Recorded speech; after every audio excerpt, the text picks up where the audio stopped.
Ever wondered what goes into creating one of the world's most iconic beverages? Welcome to the story behind the making of the drink, where we take you on an exclusive journey into the heart of Coca-Cola's production. From sourcing the finest ingredients to the intricate process of blending and bottling, you'll discover how this legendary drink is crafted to perfection. Join us as we uncover the secrets and stories behind the making of Coca-Cola.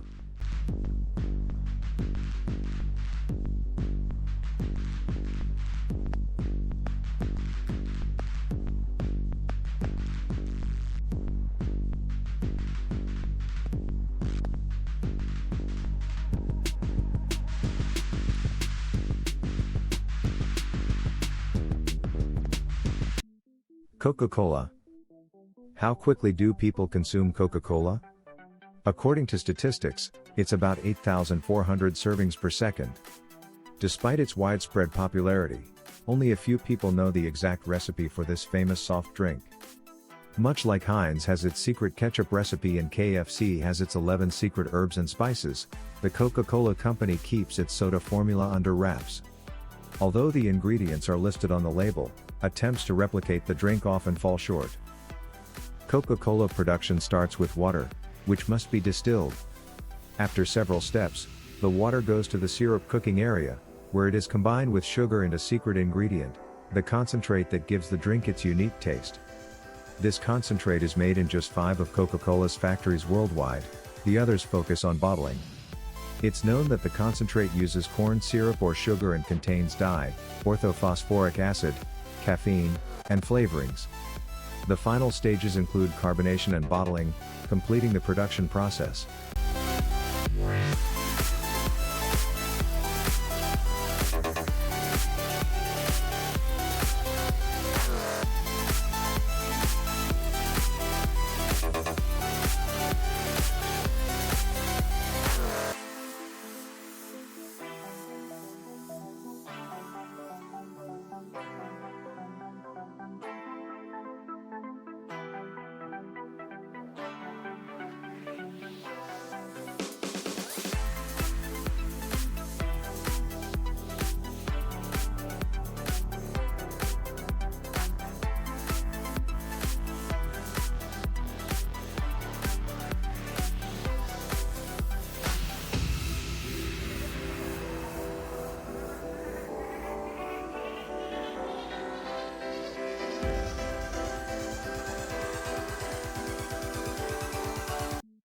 Honey Zots candy.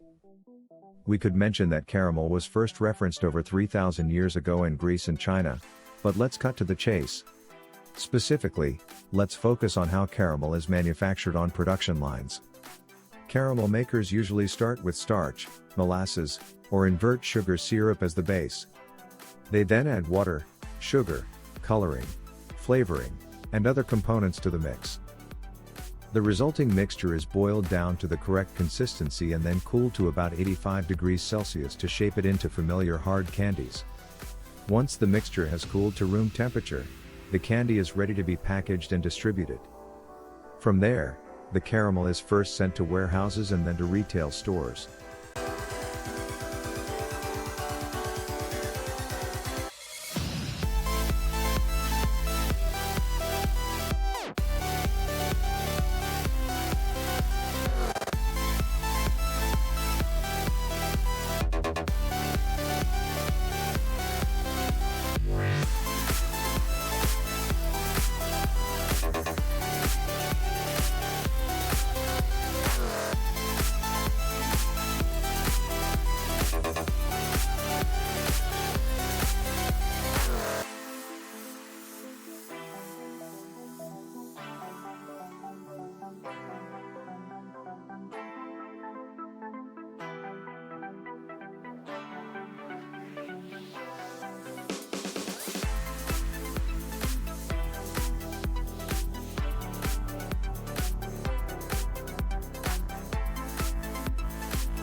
Chocolate.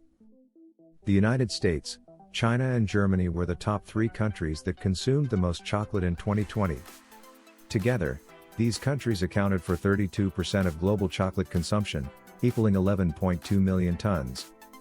With such high demand, chocolate factories are constantly busy and might even be receiving fresh shipments of cocoa beans at this very moment.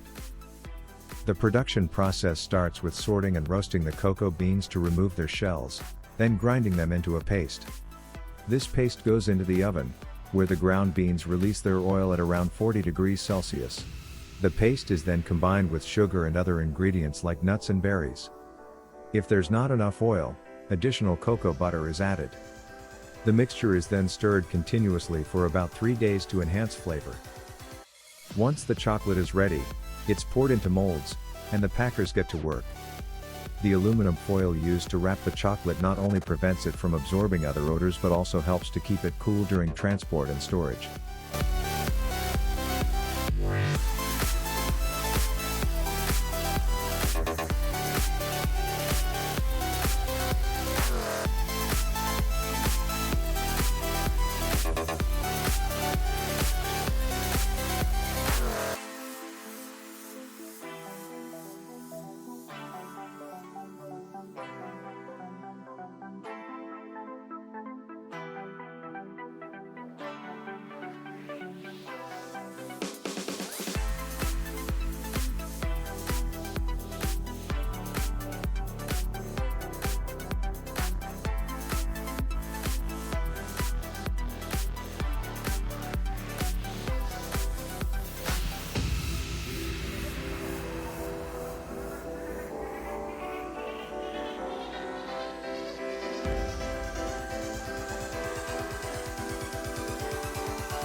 Coffee. Nestlé claims that Nescafé is the world's favorite coffee, and with that in mind, let's take a look inside the Nescafé factory. Production begins with coffee beans. If the goal is ground coffee, the beans are roasted, blended, ground, and then packaged in cans. The production of instant coffee is a bit more complex. One method is called agglomeration, where the ground coffee beans are mixed with water, creating an extract. This extract is then dried, allowing the water to evaporate, resulting in granules.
Coffee capsules. Produced. The second method is freeze drying, where the coffee extract is frozen and then dehydrated using hot air and a vacuum. For the production of coffee in capsules, the beans are ground with precise accuracy, down to 10 microns, and then packaged in capsules.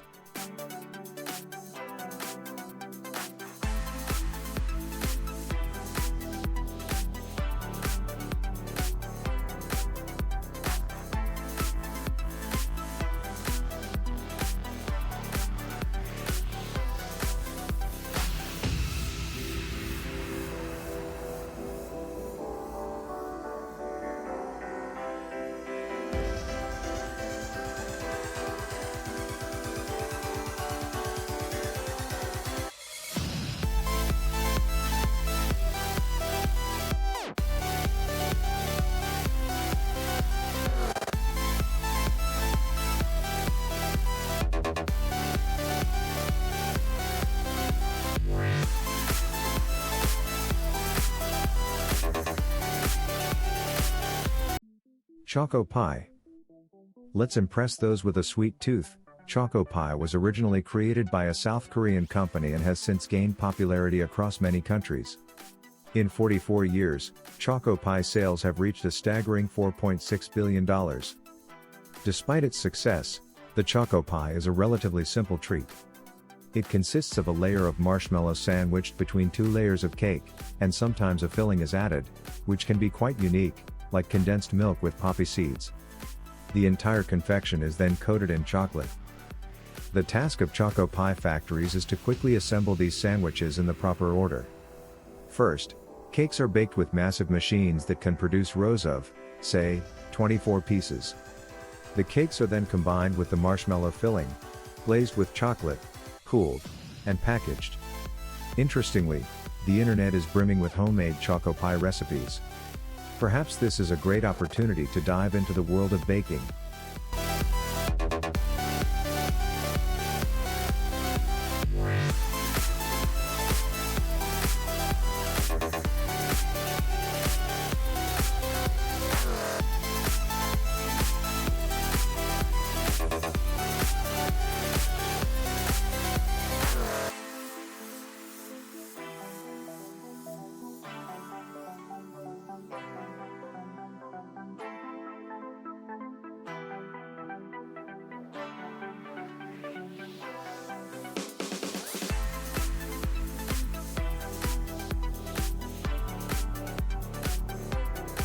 French fries.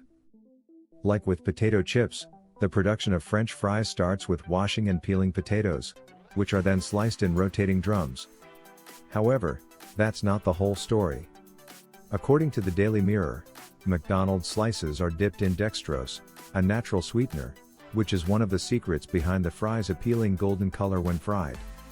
Additionally, sodium acid pyrophosphate is added, a chemical that helps maintain the necessary consistency and texture of the fries. You might not like the idea of additives, but this step ensures the fries meet quality standards. After this treatment, the slices are fried, but not fully cooked. The final frying is completed by McDonald's employees. To ensure safe transport, the fries are frozen before being shipped to various locations.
Heinz Ketchup.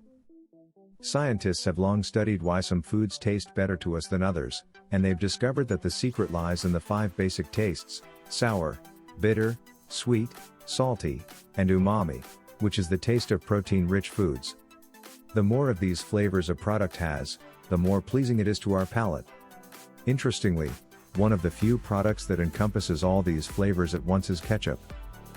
Let's take a stroll through the factory that produces the legendary condiment, Heinz Ketchup. The recipe for this iconic ketchup is a closely guarded secret, so production is highly automated. However, there's no secret behind the number 57 on the bottle. It's simply a tribute to the 2 lucky numbers of the company founder, Henry J. Heinz, and his wife. Perhaps that's one reason why Heinz has been so successful over the years.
Red Gold canned tomatoes. Although Red Gold, the largest tomato processing company in the United States, doesn't have any lucky numbers on its cans, its canned tomatoes are known to be some of the most delicious in the world. Red Gold's distribution center spans an impressive 93,000 square meters, and every tomato goes through 11 processing stages, gets washed 7 times, and is rinsed 18 times.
Fruit juice. Compared to Coca-Cola, chocolate, and potato chips, fruit juice might seem like a healthy and wholesome option. However, a single glass of store-bought juice contains about 5 teaspoons of sugar. And while those commercials often depict fruit being beautifully pressed into juice, this method is used by only about 10% of manufacturers. The most common way of producing juice is by using frozen concentrate, where the concentrate or puree is simply diluted with water. The process of making the concentrate is quite intriguing. The fruit is washed, peeled, and pressed, and then the water in the resulting mass is evaporated at about 65 degrees Celsius. This temperature is carefully chosen because higher temperatures can cause the juice to lose its vitamins. After evaporation, the concentrate is mixed with purified water, pasteurized, and aerated to remove air bubbles. It's then heated again to 60 degrees Celsius to eliminate any microorganisms. Finally, the juice is poured into sterile containers for distribution.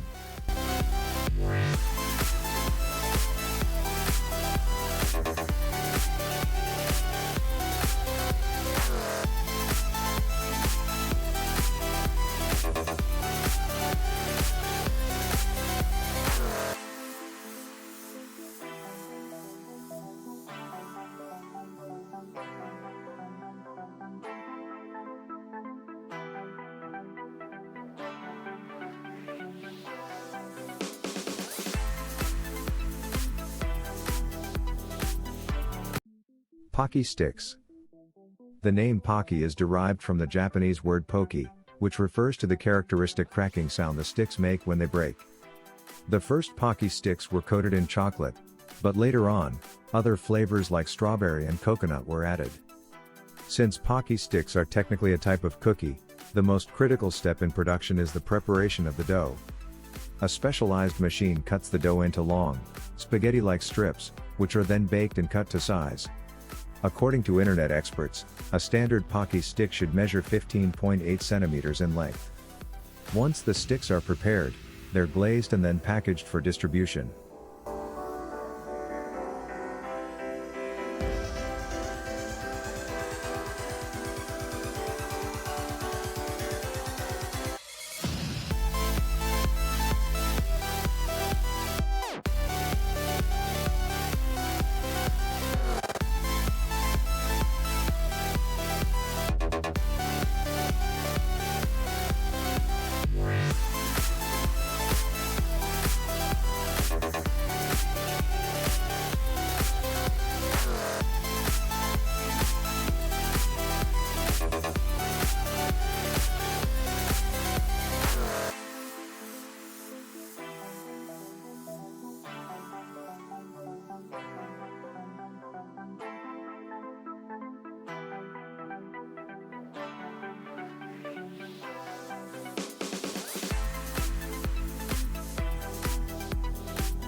M&Ms.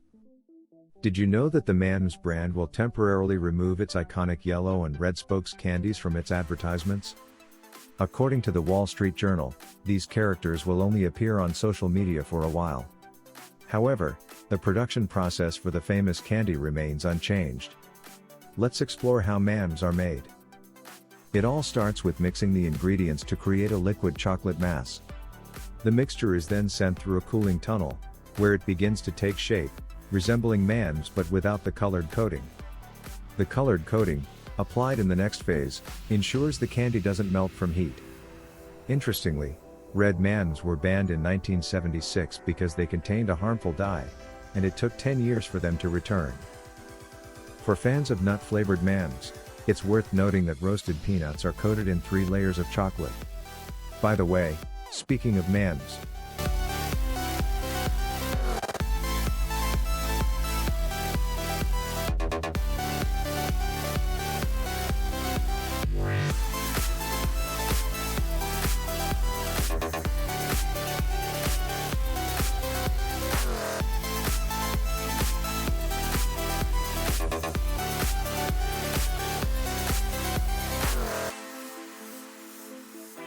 chips. Last year, an estimated 4.8 billion pounds of potato chips were consumed worldwide. Producing that many chips is no easy task, but the production process can be summarized in 4 words: peel, cut, fry, and pack. Thanks to modern technology, potatoes can go from being on a truck to crispy packaged slices in just 1 hour. It all starts with washing, followed by peeling, where powerful machines strip the potato skin in just 90 seconds. After peeling, the potatoes are sorted and sliced into thin slices, typically about 1.3 millimeters thick. These slices are washed to remove excess starch, which is then sold as a byproduct. Next, the slices are fried at 150 degrees Celsius. After a few minutes in the hot oil, the chips are ready for seasoning. This is where creativity comes into play, resulting in flavors like avocado and wasabi or lao bacilla soda. The final step is to bag the chips and add nitrogen to prevent them from turning into crumbs during transportation. This process ensures that the chips remain fresh and crispy until they reach store shelves. As we conclude our exploration of the story behind the making of the drink, the journey from raw ingredients to the refreshing bottle in your hand becomes clear. The art and science of Coca-Cola's production are as fascinating as they are meticulous, with each step contributing to the drink's unique flavor and global appeal. Let this behind-the-scenes look inspire you to appreciate the craftsmanship and tradition that go into every sip of this iconic beverage.